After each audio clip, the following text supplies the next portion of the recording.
Morning everybody, it's Nick. I wanted to talk a little bit more about the menopause today actually. So some of the big symptoms that I found with the menopause, which are quite debilitating at times, are the anxiety, the irritability, and I'm not quite sure how best to describe it, but I guess it's almost like a bit of a loss of trust in your own ability to make decisions. And it's quite interesting that when I look back to my life before the menopause, and actually when I look right back to when I was a child, I would say that I've always been highly sensitive to people, to feelings, to energy, to events around me. And I also, definitely looking back over my cycle as a woman, have had PMT and hormonal fluctuations. And the research that I've read, and certainly the experiences that I have, snitching my eye then, tell me that if you have had, for example, postnatal depression, you may well be more disposed to having a rougher menopause and some of these symptoms, because your body's already telling you that it is sensitive to hormonal imbalances. What that means in reality, I think the best analogy I've got is years ago we had just our very basic little TVs that actually switched off at a certain time at night. You know, we had the girl a circle that came on, and this just constant noise to tell you that TV had stopped broadcasting. And then the next day you would have like 4 channels at most. I think 3 actually when I was younger, because Channel 4 wasn't about then. So there was very limited choice. It wasn't the best picture or the biggest TV or anything like that. It was, you know, black and white in the early days. And then now, you know, we have these massive high definition TVs. We've got so many channels, don't know which one to choose from. It's 24 hours TV and, you know, surround sound like we've never heard before. And do you know what? That's a bit like living with anxiety, irritability, and your cognitive and rational abilities before and after the menopause. What I would say is the menopause takes what was already there, but at a much lower rate, lower frequency, and it just explodes it exponentially.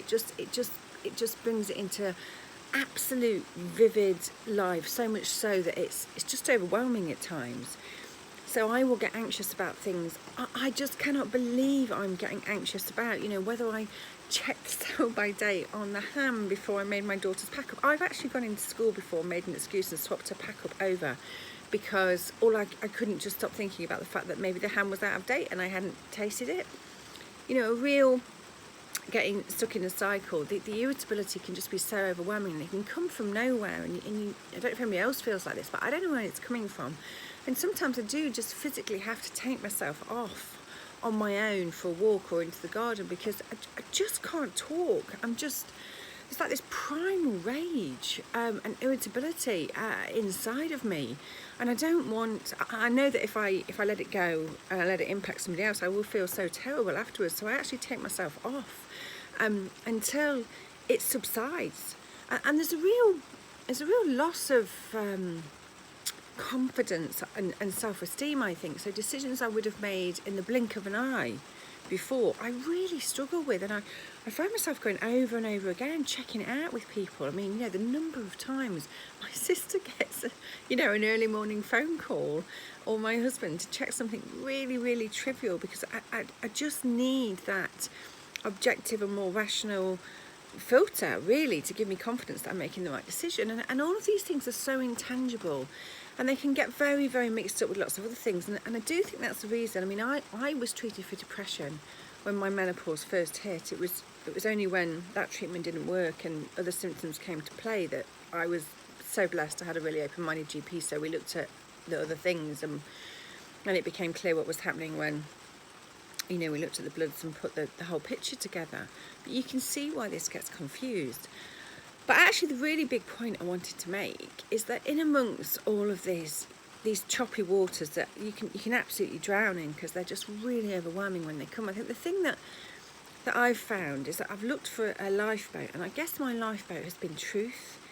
And I guess it's been going back to first principles, because when everything around you is feeling really shaky, and you're doubting yourself, you're doubting your decisions, you're feeling overwhelmed, for me, I'm, you know, perhaps feeling very teary, I'm feeling very sensitive, I'm feeling very anxious and I can't always tell you what about. I think the thing that I try and hold on to is to go back to first principles and to find truth. Because truth is indisputable, it's solid, it's rock solid, and I can hang on to it. And sometimes you have to look really hard to find that truth. And maybe that's why I do this, maybe that's why I write, maybe that's why I vlog. It's definitely self-therapy.